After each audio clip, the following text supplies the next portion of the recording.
എല്ലാവർക്കും പുതിയ വീഡിയോയിലേക്ക് സ്വാഗതം. ഇന്ന് ഞാനൊരു വെറൈറ്റി ജ്യൂസിൻ്റെ റെസിപ്പിയാണ് തയ്യാറാക്കുന്നത്.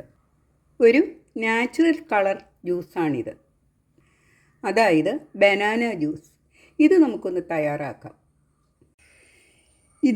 ഇവിടെ ഞാൻ കുറച്ച് പാളയംകുടമ്പഴമാണ് എടുത്തിരിക്കുന്നത്. നന്നായി പഴുത്ത പഴം കളയാതെ നമുക്കിതുപോലെ ജ്യൂസ് ജാമൊക്കെ ഉണ്ടാക്കിയെടുക്കാവുന്നതാണ്. ഇതൊന്ന് ചെറുതായിട്ട് അരിഞ്ഞെടുക്കണം. ഞാനിവിടെ എടുത്തിരിക്കുന്നത് 2 കിലോ പഴമാണ്. ഇനി ഇത് നമുക്ക് എങ്ങനെ തയ്യാറാക്കാം എന്ന് കാണാം. ആദ്യം നമുക്ക് പഴത്തിൻ്റെ തൊലിയെല്ലാം മാറ്റി കളയാം.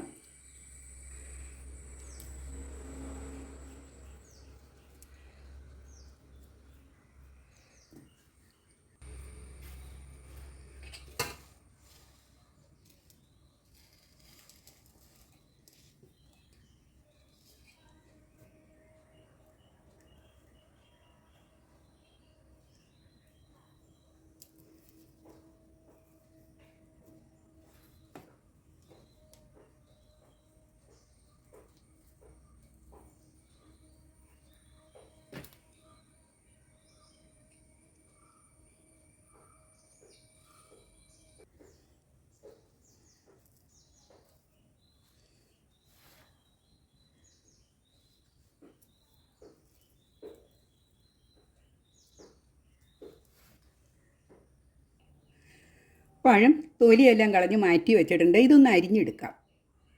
പഴം തീരെ ചെറുതായിട്ടൊന്ന് അരിയണ്ട, നമുക്കിത് ഇതുപോലെ ഒന്ന് അരിഞ്ഞെടുത്താൽ മതി.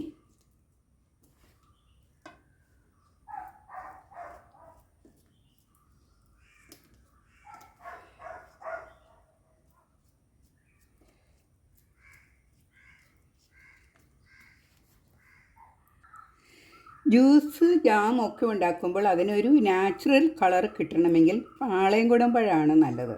മറ്റുള്ള പഴത്തിനൊന്നും ആ കളർ കിട്ടില്ല. പിന്നെ അത് തന്നെയല്ല, പാളയംകുടം പഴത്തിന് ഒരു ചെറിയ ഒരു പുളിരസമുണ്ട്. അങ്ങനെ പഴമെല്ലാം അരിഞ്ഞെടുത്തിട്ടുണ്ട്. ഇനി ഇതിലേക്ക് വെള്ളം ഒഴിച്ചു കൊടുക്കണം. വെള്ളം ഒഴിക്കുമ്പോൾ പഴത്തിൻ്റെ മുകളിൽ വരാൻ പാകത്തിന് വെള്ളം ഒഴിക്കണം. വെള്ളത്തിന് പ്രത്യേക അളവൊന്നുമില്ല. ഇനി ഇതൊന്ന് തിളപ്പിച്ചെടുക്കാം. പഴം നന്നായി തിളച്ച് വെന്ത് വന്നിട്ടുണ്ട്. ഇനി നമുക്ക് സ്റ്റൗ ഓഫ് ചെയ്ത് ഇതൊന്ന് അരിച്ചെടുക്കണം.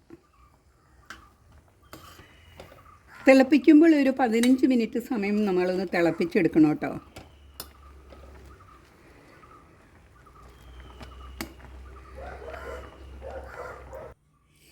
ഇനി വേവിച്ചെടുത്ത പഴം നമുക്കൊന്ന് അരിച്ചെടുക്കണം.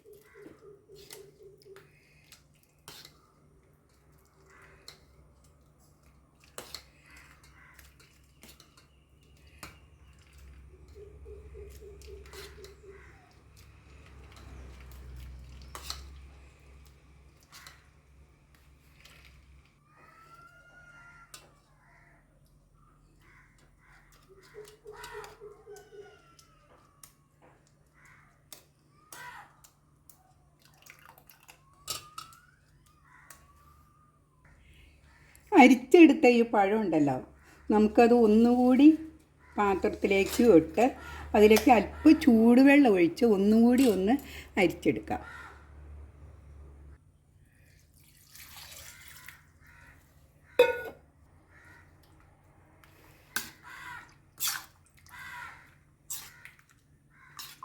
ഇതിൻ്റെ സത്തെല്ലാം കിട്ടാൻ വേണ്ടിയിട്ടാണ് നമ്മളിങ്ങനെ ചെയ്യുന്നത്. നമ്മളിത് കളയുവാണ്, ഇത് നമുക്ക് ആവശ്യമില്ലാത്തതാണ്.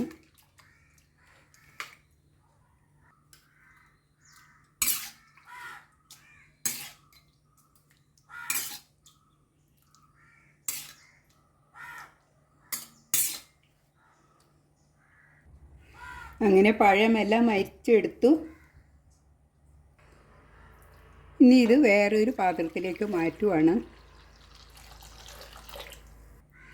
ഇനി ഇത് നന്നായിട്ടൊന്ന് തിളപ്പിച്ച് പറ്റിച്ചെടുക്കണം.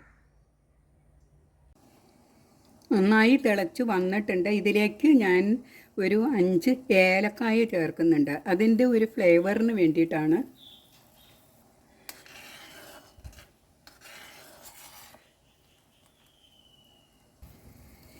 ഇനി ഇതിലേക്ക് ചേർക്കാനുള്ളത് ഷുഗറാണ്. ഞാനിവിടെ 1 കപ്പ് ഷുഗർ ചേർക്കുന്നുണ്ട്.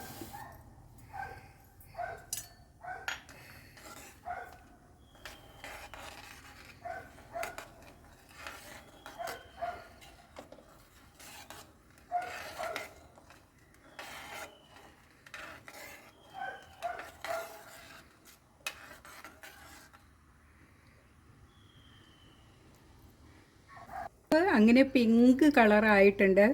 ഇത് ജ്യൂസിൻ്റെ പാകമാണിത്. ഈ പാകമാണ് നമ്മൾ ജ്യൂസിനെടുക്കുക. അങ്ങനെ പതഞ്ഞ് വന്ന കണ്ടല്ലോ.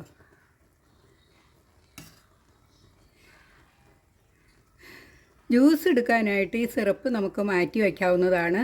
ഫ്രിഡ്ജിൽ സൂക്ഷിച്ചെടുത്ത് വയ്ക്കാം. ഇനി ഇത് കുറച്ചുകൂടി നന്നായിട്ട് പറ്റി വരുമ്പോഴാണ് ജാമായിട്ട് വരിക.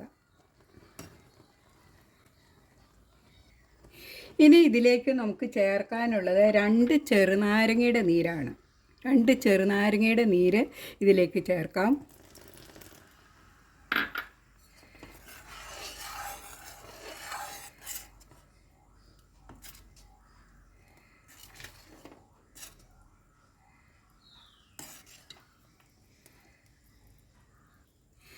ഇനി ഈ ജ്യൂസ് അല്പം കോരി എടുക്കുവാണ് കേട്ടോ. കുറച്ച് നമുക്ക് ഇതിലേക്ക് കോരി മാറ്റാം.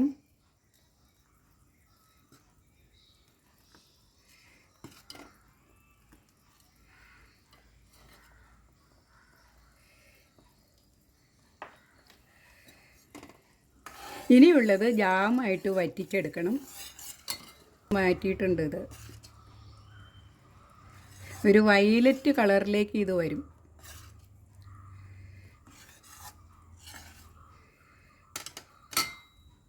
ഇതാ ജാമിൻ്റെ പാകമായിട്ടുണ്ട് കേട്ടോ. ഇത് ഉണ്ടോ? ഇനി ഇത് ആറ് വരുമ്പോൾ കുറച്ചുകൂടി തിക്കായിട്ട് വരും. നമുക്ക് സ്റ്റൗ ഓഫ് ചെയ്യാം.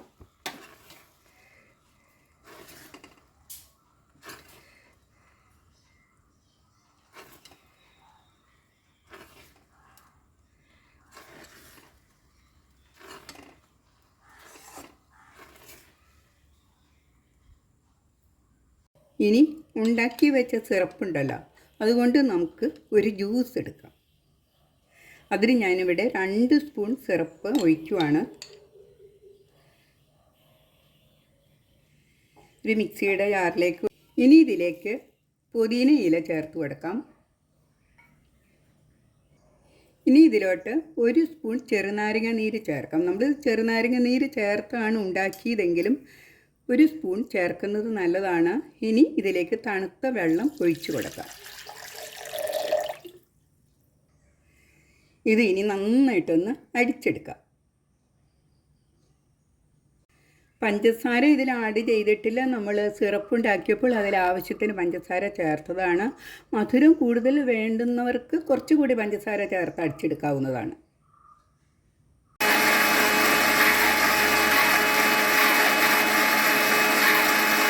ഇനി ഒരു ഗ്ലാസ്സിലോട്ട് നമുക്ക് ഐസ് ക്യൂബ് ഇട്ട് കൊടുക്കാം.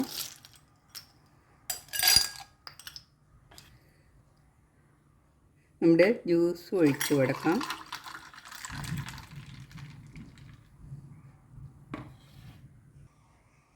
അങ്ങനെ നല്ല ടേസ്റ്റി ആയിട്ടുള്ള ബനാന ജ്യൂസ് റെഡി ആയിട്ടുണ്ട്. എല്ലാവരും ഒന്ന് തയ്യാറാക്കി നോക്കുക. പുതിയ വീഡിയോയുമായി നമുക്ക് വീണ്ടും കാണാം.